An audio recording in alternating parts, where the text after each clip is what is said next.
All right, everybody, welcome back for another deep dive. The question on everyone's minds right now is, can the Federal Reserve pull off a soft landing in 2024?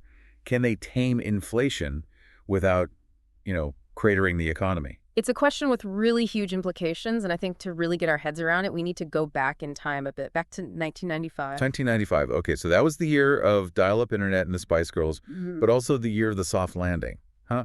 So what happened back then that's so relevant to what we're facing today? Yeah, well, back then, the Fed was in a similar situation. They saw inflation rising, so they did what they always do. They raised interest rates to cool things down, and the amazing thing is it actually worked. Inflation came down, the economy kept growing, everyone was happy. So they found that sweet spot that's pretty rare, right? It is. It's super rare. Most of the time when the Fed raises rates to fight inflation, they end up tipping the economy into a recession. Right. It's kind of like trying to tap the brakes on a speeding car gently. It's way easier to slam on the brakes and cause a crash. Yeah, exactly. And you know what really drives that point home?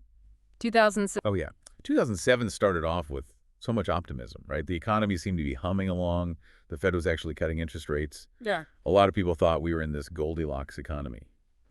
Not too hot, not too cold, but then... Yeah, but then the fairy tale ended pretty abruptly. The housing bubble burst, the financial system started to melt down, and we all know what happened next. The Great Recession. Right, the Great Recession. It's a pretty stark reminder that just because something worked in the past doesn't mean it's guaranteed to work again. The economy can change really quickly and in ways that no one expects. For sure. So I think while we can definitely learn from what happened in 1995, we also have to be careful about making too many direct comparisons because things are different now. Okay, that makes sense. So we've got a cautionary tale from 2007. Let's bring it back to 2024. Then what are some of the things that make this year so unique when we're thinking about this soft landing question? One of the biggest differences is actually how strong the U.S. economy is right now. The Fed has been hiking rates like crazy, but GD2 growth is still around 3%. Wow, that's higher than it was before the pandemic even. It is, and that strong growth gives the Fed a bit more room to maneuver. It's kind of like they've got a bigger cushion to work with if things start to go south. Okay, so that's a point in favor of the soft landing, I guess. But I'm sure it's not all sunshine and rainbows, right? What are some of the challenges out there? Well, one of the most interesting puzzles is the job market. On one hand, the unemployment rate is still pretty low, which is usually a good sign. But then we have this thing called the SOM rule. The SOM rule, what is that? It's this indicator developed by an economist named Claudia Sahm, and basically it looks at how much the unemployment rate has gone up from its low point over the past year. Okay. And what it says is that when the 3-month average unemployment rate rises by more than half a percentage point from its low point, a recession is probably coming. Okay, got it. And where are we at right now? So right now, the 3-month average unemployment rate is 4.1%, which is actually zero point 0.7 percentage points higher than the low point we saw about 9 months ago. So we've already crossed that threshold, huh? So does that mean we're doomed? We're heading straight into a recession? Well, not so fast. Mm. Here's where things get really interesting. Okay. There's this big factor at play this time around that wasn't really a big deal back in 1995, and that's immigration.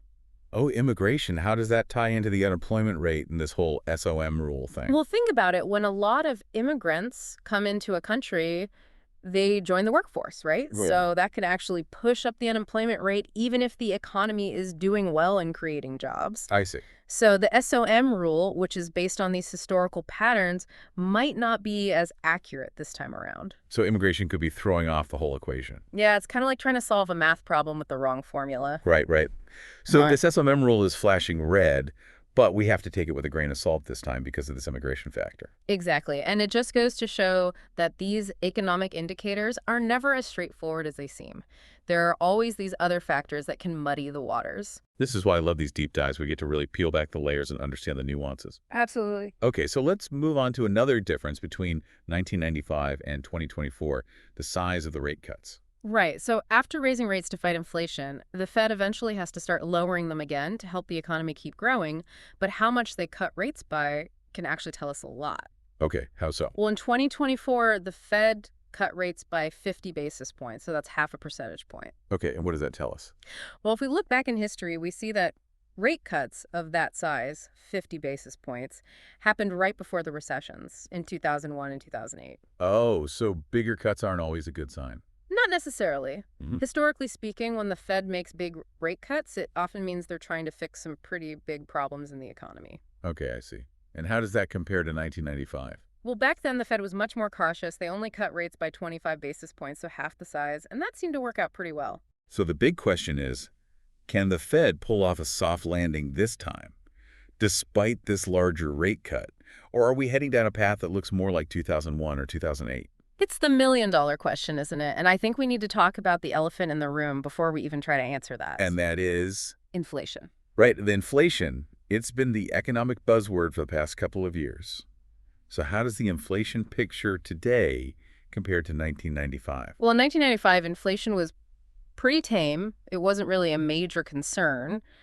But in 2024, it's a completely different story. Inflation has been running super hot, and that's what forced the Fed to raise rates so aggressively in the first place. So they had to really slam on the brakes this time. Yeah, they did. And now they're trying to figure out how to ease up on the brakes without causing the whole car to spin out of control. Right, and how hard is that going to be? Well, here's the thing. Every time inflation in the U.S. has gone above 5%, recession has followed. Every time. So the Fed is trying to do something that's never been done before. They're trying to bring down inflation from these really high levels without causing a recession. That sounds almost impossible. Yeah, it kind of is. It's like trying to land a plane in a hurricane. Oh, man. That's a scary thought. And to make things even more complicated, we have to throw the stock market into the mix, which is always a bit of a wild card. Oh, yeah. The stock market is definitely a wild card right now. The market is actually doing pretty well. The S&P 500 is hitting new highs. It seems like investors are betting on a soft landing just like they did back in 1995.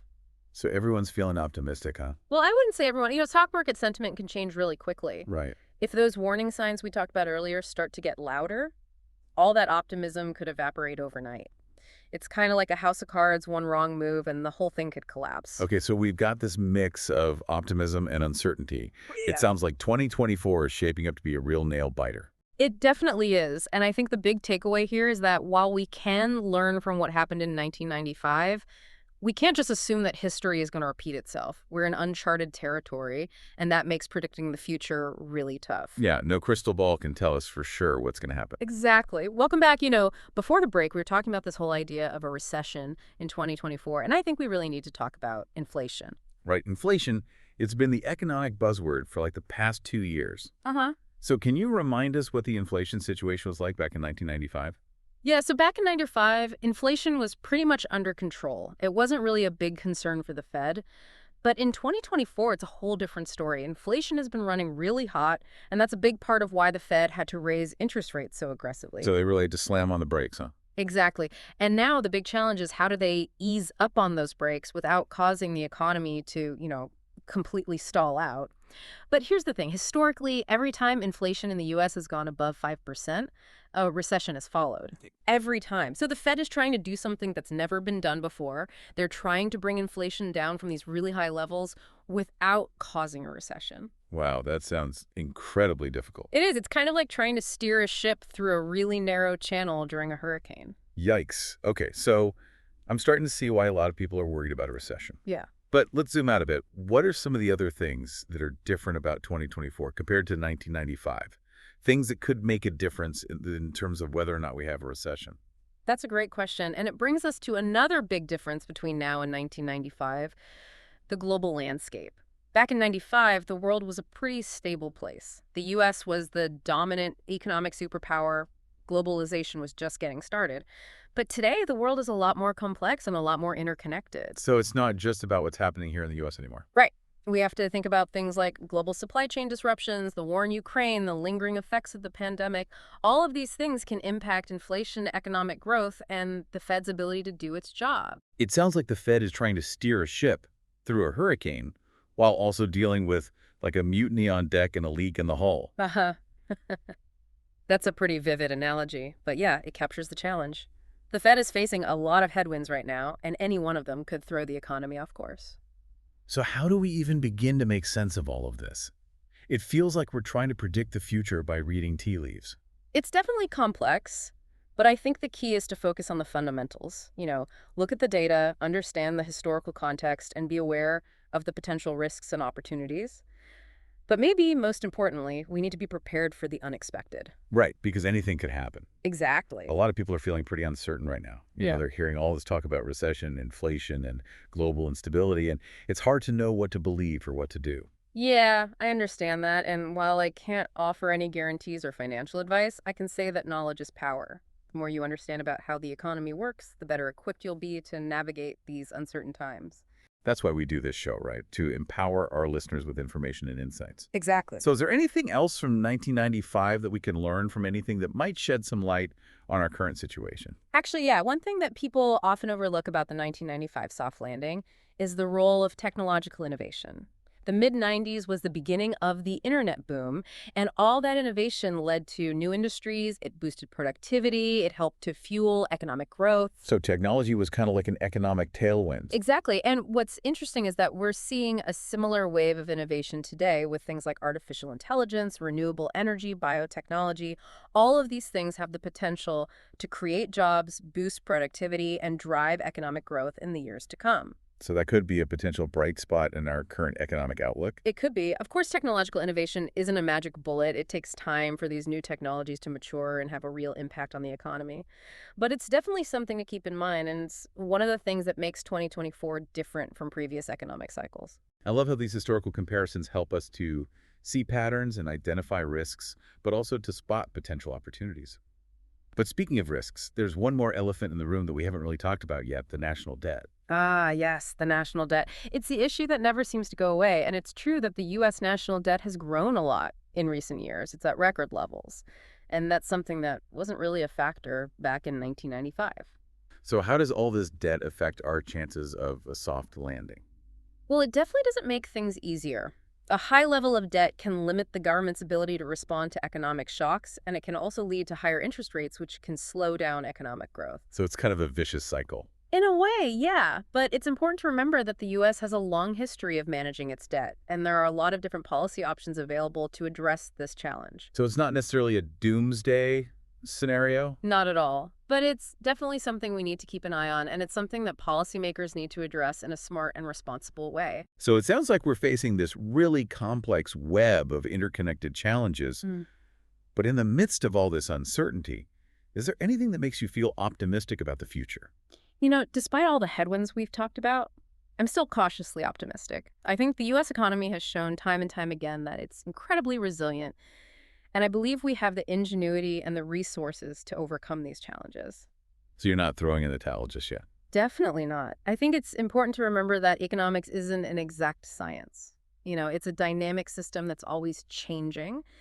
And while we can learn from the past, we can't predict the future with 100% certainty. That's a good point. We can gather information, we can analyze trends, we can make educated guesses, but there's always going to be an element of uncertainty. Exactly. And I think that's part of what makes economics so fascinating. It's a constant challenge, a puzzle that we're always trying to solve. Well said. So as we wrap up this part of our deep dive, Mm. I want to leave our listeners with one final thought-provoking question. Okay, what is it? Even if the Fed does manage to pull off a soft landing, what are the long-term consequences of the policies they've used to get there? Mm. The aggressive rate hikes, the unprecedented levels of government spending. These things have ripple effects that we might not fully understand for years to come. That's an excellent point. It's like taking a really powerful medication. It might cure the immediate problem, but there could be side effects down the road. So as we watch all of this unfold, it's important to think not just about the short-term outcomes, but also about the potential long-term implications. I think that's a really important point to keep in mind. So we've given you a lot to think about today. But as we always say on Found, the deep dive knowledge is power. Absolutely. And by understanding how the economy works and the forces at play and the historical context, we can all make better decisions for ourselves and for our communities. Well said. Now let's wrap things up and hear what our listeners have to say. Do you think the Fed can stick the landing? Let us know in the comments below. All right, welcome back to the final part of our deep dive. We've been wrestling with this question. Can the Fed pull off a soft landing in 2024? We've looked at the history, we've analyzed the data, we've talked about the risks and the opportunities. And now it's time to bring it all home and think about what this all means for our listeners, for everyday people who are trying to make sense of this crazy economy. Yeah, that's the big question, right? And there's no easy answer. What happens next is going to have a real impact on people's lives. So let's break it down. What are the potential scenarios here? What could actually happen? Okay, well, the best case scenario, the one everyone is hoping for, is that the Fed manages to thread the needle, they bring inflation down without causing a recession. So we keep growing, the job market stays strong, and prices finally start to cool down. Exactly. That's the soft landing everyone is talking about. But there's also the possibility that things don't go so smoothly. Right. What would Yeah. that look like? Well, if the Fed miscalculates or if something unexpected happens in the economy, we could end up in a recession. That would probably mean job losses, businesses closing, and maybe even a stock market crash. So yeah, the stakes are pretty high. They are. This isn't just about numbers on a spreadsheet. This is about people's jobs, their savings, their ability to provide for their families. So what can our listeners do to prepare for whatever's coming? Well, look, I'm not a financial advisor, so I can't give you specific investment advice. But I can say this: stay informed, keep up with the news, but don't get sucked into all the doom and gloom.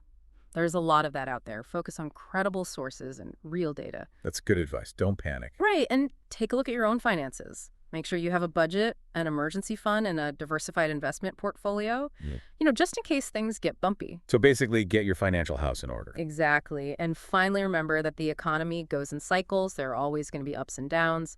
But I truly believe in the long run, the U.S. economy is resilient. We'll get through this. That's a great message to end on. Thank you for joining us for this deep dive into the Fed, the soft landing, and everything in between. It's been my pleasure. And to all of our listeners out there, stay curious, stay engaged, and as always, knowledge is power.